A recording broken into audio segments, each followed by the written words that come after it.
Welcome to the channel, everybody. So we are getting a lot closer to that Paragon title. Obviously, like we all know, I have achieved it already, but we're going to go ahead and get these last few videos out. This, of course, will be Act 7.3.6, which is the first time you're going to fight Kang. Now, this fight is going to be a little different than the next time you're going to fight him. It's definitely a bit of an easier fight. We did struggle a little bit on it, but we'll talk about that when we get there. We did obviously get through it because we do have that shiny new title already, which was very apparent during the 4th of July deals. And if you haven't seen that video, make sure you stop over and check that one out. We did some great openings, and then we followed it up with another level up video. We will be getting the rest of the Paragon series out this next week, along with the tournament for the 3-star subscribers tournament for Battlegrounds. If you haven't joined that yet, you still have time today.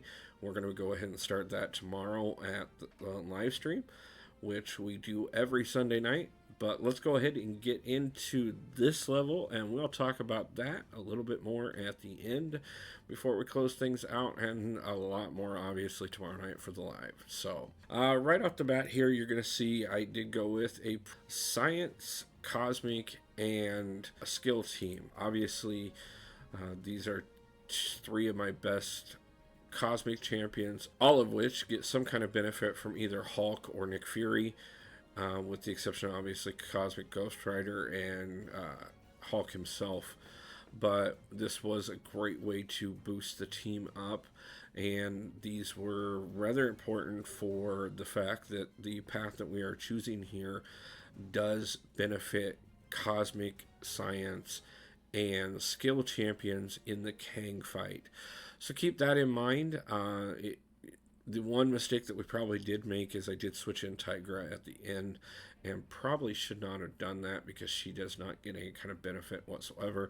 So she was fighting an uphill battle the whole time. But we do make mistakes. That's why we talk about these things. You know, obviously, I've said it before, there's tons of perfect gameplay out there. If you want to see somebody go through these levels with no revives, very few to no potions, that's very easy to find.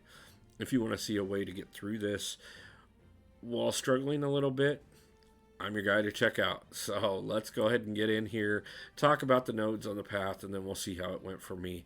So right off the bat here, we do have the link node that is going to everybody on the path, which is Paradox Breakdown. If the attacker has more than 12 charges, they're automatically removed, and you take 200% of your attack as direct damage. Now, for every paradox charge you have on you, your resistance is reduced by 3.5%, which means that you can get up to 38.5% resistance reduction before those trigger off, and actually turns around and probably kills you. If not, it's going to do quite a bit of damage on there. You're just going to have to be very careful. There are ways to remove the paradox charges, but let's go ahead and talk about those. Now we are going to be removing the Nero Kinetic Paradox Fury off of Kang, and we will talk about what that does for us when we get up to the Kang fight. But we also do have Paradox Combo here. So for every 5 hits on your combo meter, you're going to gain a Paradox charge. Keep that in mind. Obviously, this is one of those things where you want to be comboing because that means you're not taking a lot of damage, but at the same time, you've got to be careful about how many of those Paradox charges you eat in the process. Now, the nice thing is you do have Anthropic Extension here, which you gain a 30% debuff proficiency for each paradox charge you have. But whenever you interrupt a light or a medium attack, you are able to remove a paradox charge off of you. So this is one of the few ways that you could actually get paradox charges off of you and make things go a little bit easier for you, because these are going to be longer fights. Obviously, if you could do quite a bit of damage, you could take them down in a short bit of time, but there is going to be 2 things counting against you on that, and that is quantum immunity, Firstly, because of the fact that if you do not have at least 3 paradox charges on you, the defender is debuff immune. So you can not apply any debuffs to them to increase your damage. Also, on top of that, you have Safeguard, which makes it so that from no source can the defender take more than 1% damage. So you definitely need to have multiple sources dealing damage at once if you're going to get them down. So you definitely want to be able to apply multiple debuffs to these guys, as well as being able to attack them quite a bit. Otherwise, you're going to be hindered. So that means at minimum, you need to be keeping 3 paradox charges on you at all times. But you want to be careful not to get too many paradoxes, because it will count quite a bit against you in the long run. The last thing is the defenders are going to be extra aggressive here, so be careful on that, because it's going to be real easy for you to get slip up and get caught, and while you're trying to parry or something like that, and end up in a position where you're taking a lot of damage in a short time period. The only advantage that you would have there is you would obviously lose your combo, so therefore you're not going to be taking up paradox charges quite as quickly. Now, on the path here, you are going to have Punisher 2099, Spider-Gwen, Mysterio, Gladiator Hulk, Guardian, and then finally Void before heading over to the Kang boss. Now, here on the Kang boss, you are going to have multiple different paths that you can take, obviously, and for every path you take, you're going to deactivate a different node on him. Now, deactivating the node on him means that you're activating some ability to him. Now, the one we chose here was the Nero Kinetic Fury Charge. That one, every paradox charge you have on you grants you a Fury Charge, boosting your attack rating by 8.5% for each. But at the same time, damage from Kang's suit is increased by 150%. Though you can counteract this, because if you are using a cosmic skill or science champion for every fury charge you have on you, that damage is reduced by 25% down to a negative 200%. So you can actually get to a point where you actually end up 50% below what his initial damage would be from the suit. So keep that in mind. This is why, like I said, switching in Tiger was a mistake on our part. We should have stuck with the team that we had. Just honestly wasn't thinking by the time I got to that point, and did make that mistake. But let's go ahead and get into the gameplay here, guys, and talk about how this went and what other mistakes we did make, as well as see how things worked out. Now, right off the bat here, we did start with Punisher 2099. I was trying to get some charges built up on Captain Marvel movie here. Of course, with him being extra aggressive, we're eating a lot more damage than we normally would, trying to get those parries in, but it's one of those things that we're just not doing it very effectively here. And again, we're catching far too many hits here, and just eating our way alive. Now, Cosmic Ghost Rider was obviously a great choice for this, because of the fact that he is able to do multiple debuffs to put on different amounts of damage. The problem is unfortunately, in order to do that, we need to build up to the SP3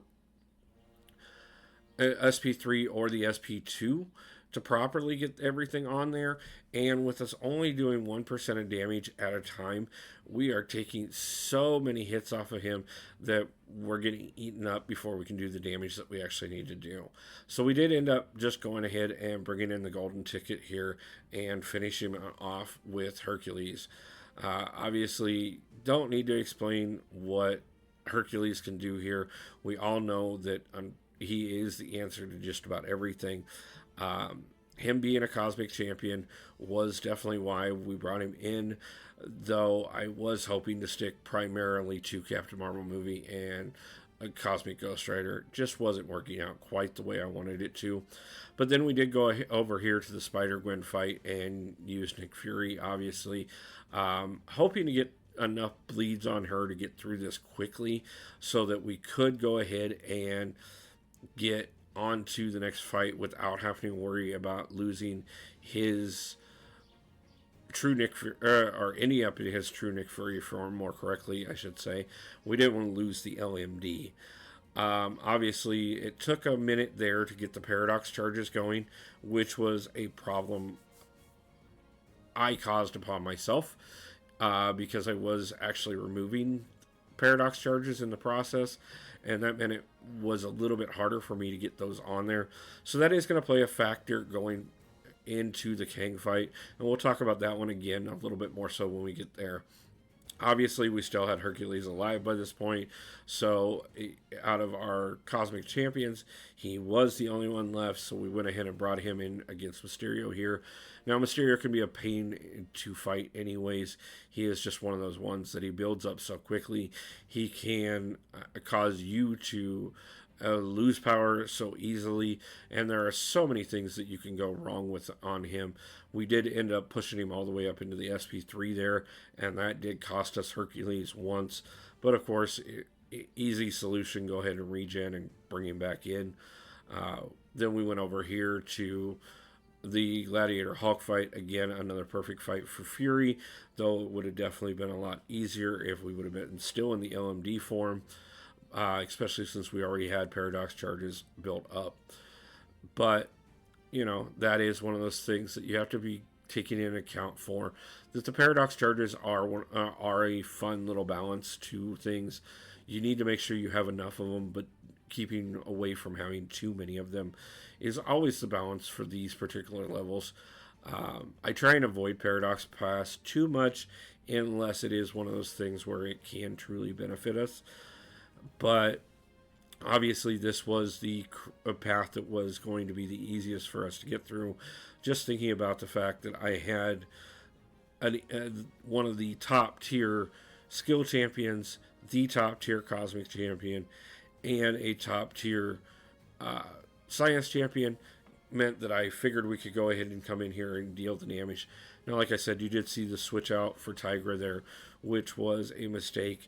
I was taking into the fact that he wasn't doing nearly as much during the path, but he would have done a lot more in this Kang fight here, and that was a mistake on my part, bringing in Tigra instead of leaving in Cosmic Ghost Rider. It was also one of those things where I was looking at trying to bring in a healthier champion. Just really wasn't a wise move. We are going to go ahead and fight Kang a couple times here. Unfortunately, one of the things about it is he's basically shouting out specials, either no special, special 1, special 2, or special 3, and you need to be able to use one of those specials before his timer runs out there, which is where a good power gain champion could come into play quite a bit here, because then you could make sure you're on the right special when he is, because that's what's going to give you the opportunity to do damage there.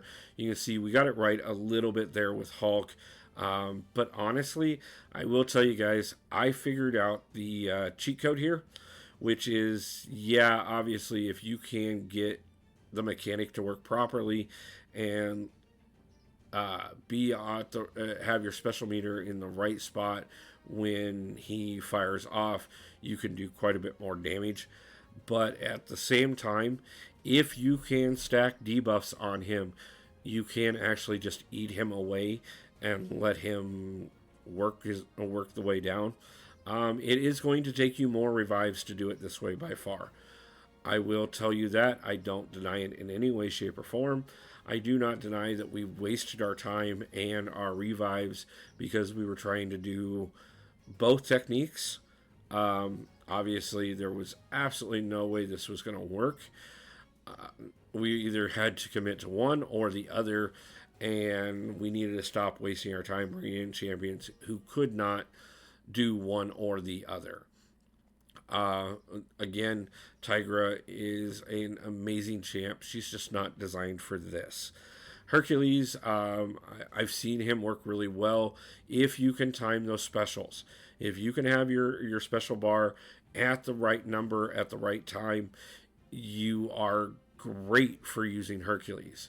Obviously, like right here, I'm trying to get it down to no charges on my bar, and I'm even with firing off specials, I can't get enough energy down in time.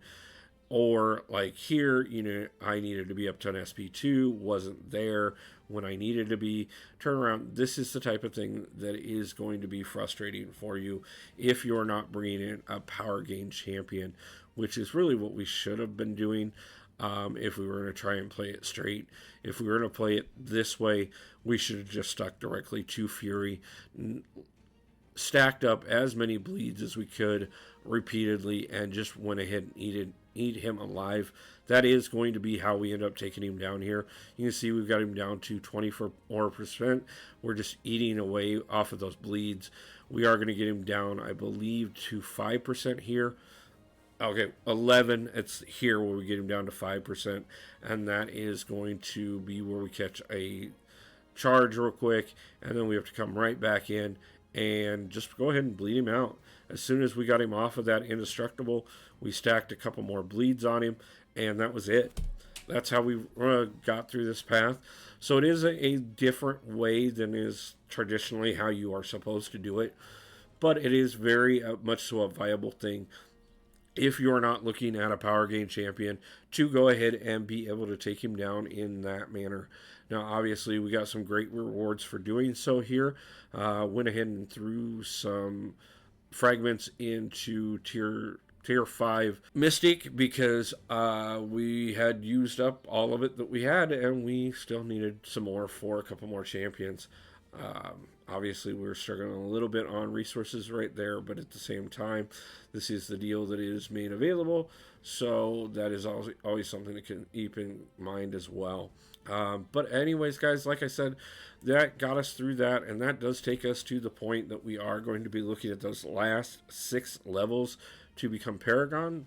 We'll be getting those wrapped up next week, and then we have so many more things coming. We're going to start looking at all the new champions that we have as we're getting them ranked up, start doing some gameplay with them, see how things go, start discussing ways to use different champions, start testing out different mechanics on things and getting better. Definitely one of the things that I have promised the channel from the get-go. I would do my best to improve a little bit every time until I got my gameplay and my skills as a content creator up to par and do the justice to the community that I want to do. Do keep in mind, like I said, we do have the 3-star Battlegrounds tournament starting tomorrow on the channel. We'll be making the first matches during the live stream tomorrow night, so feel free to reach out to me anytime between now and then. We could use a couple more people in the tournament if you're interested, but we do have enough people right now that we can have a great first tournament. And like I said, this will be a first tournament. We'll be doing plenty more in the coming months along with some other things. Just feel free to reach out to me on Discord or line chat. Correct information is in this video. I know there's a couple of them with expired Discord links, and I apologize for that. I am new to using Discord, but I'm working with a couple people to get that updated and working properly. So feel free to reach out to me there or online chat. Like I said, the link in the description will be correct this time. So I thank you guys for your time, and I will see you back for another video soon, as well as the live stream tomorrow evening. I hope everybody's having a great time. Everybody's getting that progression, and everybody's pulling that God tier champion. Peace out.